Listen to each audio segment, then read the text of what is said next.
La cicatriz del nacimiento y El niño invisible 1946 a 1965, la historia de Stallone no comienza en una alfombra roja, sino en una sala de partos con complicaciones en Hell's Kitchen, Nueva York, el 6 de julio de 1946, debido a un error médico durante el uso de forceps en su nacimiento. Un nervio facial resultó dañado, dejándole una parálisis parcial en el lado inferior izquierdo de su rostro. El estigma de la diferencia.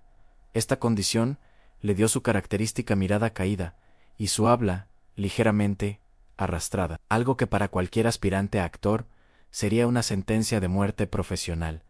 En su infancia fue víctima de acoso constante. Los niños se burlaban de su forma de hablar y de su apariencia. Su hogar no era un refugio. Su padre, Frank Stallone, era un hombre duro y a menudo violento, mientras que su madre, Jackie, era una figura excéntrica apasionada por la astrología y la lucha libre. La anécdota de la silla eléctrica. Stallone fue expulsado de 14 escuelas en 11 años. Sus maestros no veían en él a un genio, sino a un alborotador con dificultades de aprendizaje. En una ocasión, sus compañeros votaron por él como el alumno con más probabilidades de terminar en la silla eléctrica. Este rechazo sistemático forjó en él una piel gruesa y una necesidad desesperada de ser visto y validado. El actor hambriento y el perro Butkus, 1966 a 1974. Tras estudiar drama en la Universidad de Miami y decidir que Nueva York era el lugar donde debía estar, Sly se enfrentó a la realidad más cruda. Los agentes le decían que su voz sonaba como un mafioso de bajo nivel o que su rostro no era amigable para la cámara. La miseria absoluta a principios de los 70. Stallone estaba tan quebrado que tuvo que dormir en una estación de autobuses de la autoridad portuaria de Nueva York durante 3 semanas. Desesperado por comer, aceptó un papel en una película erótica de bajo presupuesto titulada The Party o Tikiti en Stats. Era eso o robar a alguien, confesó años después. Por ese trabajo recibió $200. La tragedia de Butkus.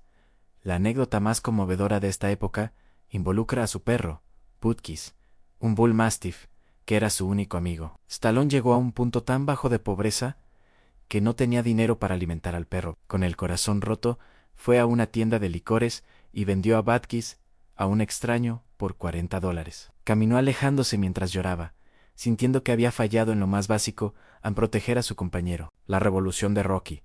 Una apuesta de todo o nada 1975 a 1976, el 24 de marzo de 1975. Stallone asistió a una pelea de boxeo entre el desconocido Chuck Wepner y el legendario Muhammad Ali.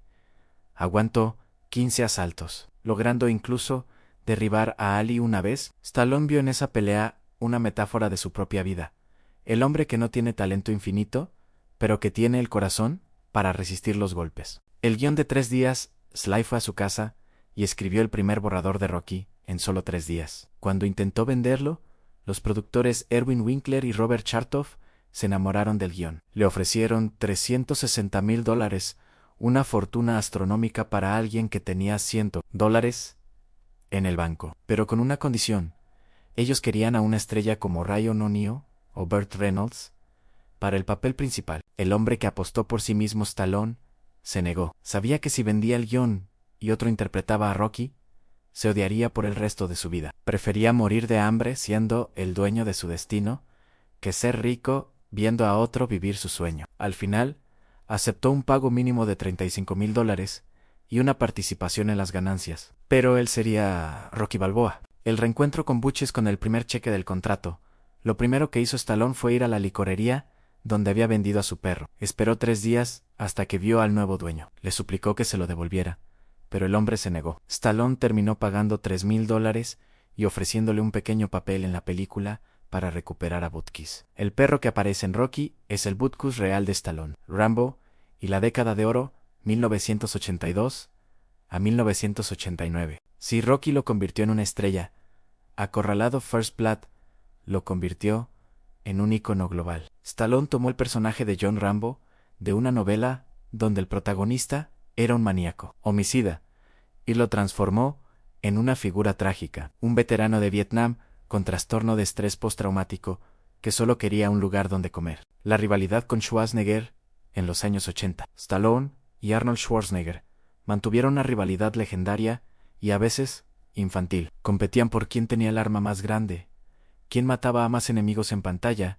y quién tenía el porcentaje de grasa corporal más bajo. Arnold llegó a confesar, años después, que engañó a Stallone para que aceptara el papel en la desastrosa comedia Alto o Mi madre dispara, haciéndole creer que el Arnold estaba interesado en el papel solo para que Sly lo tomara y fracasara. U-Bahn, Caída y Resurrección, 1990-2005. Como toda gran historia de un boxeador, Stallone tuvo su caída. Los años 90 fueron crueles. Intentó pasarse a la comedia y al drama serio con resultados mixtos. A principios de los 2000, Hollywood lo consideraba una reliquia. Nadie quería financiar una sexta película de Rocky. Los estudios decían: nadie quiere ver a un hombre de 60 años en el ring. El regreso del Rey y los INDE, SDRU, CTIB, LE, S 2006, actualidad, Rocky Balboa y Creed en 2006. Stallone escribió y dirigió Rocky Balboa. Fue un éxito sorpresa que cerró la herida de la desastrosa quinta entrega, pero su verdadera validación llegó con Creed 2015. Por su interpretación de un Rocky anciano y enfermo, Stallone ganó el Globo de Oro y fue nominado al Oscar a él. Mundo entero se puso en pie para aplaudirlo, no solo por el papel, sino por su persistencia. De Expendables, Los Indestructibles, Stallone inventó una nueva fórmula: reunir a todas las leyendas de acción, Schwarzenegger, Welles, Norris, Ford, en una sola franquicia. Demostró que viejo no significa acabado, y que el cine de acción artesanal todavía tenía un lugar en la era de los superhéroes de CJ, el hombre detrás del músculo. Pocos saben que Stallone es un pintor consumado, cuyas obras se han expuesto en museos internacionales, o que es un lector voraz de filosofía. Su vida ha estado marcada también por el dolor, especialmente la muerte de su hijo Mayo-Ere, Seiji Stallone, en 2012, un golpe que lo llevó a refugiarse aún más en su arte y su familia. La lección de Stallone, Sylvester Stallone, es el ejemplo viviente de su propia frase más famosa: no se trata de qué tan fuerte golpees, sino de qué tan fuerte puedan golpearte y seguir avanzando, de cuánto puedes resistir y seguir adelante. Él no es solo un actor, es un arquitecto de la voluntad humana, desde aquel niño con el rostro paralizado en Hell's Kitchen, hasta la estrella con su propia estatua en Filadelfia. Stallone nos enseñó que las limitaciones solo son el punto de partida para quienes se niegan a aceptar un no por respuesta.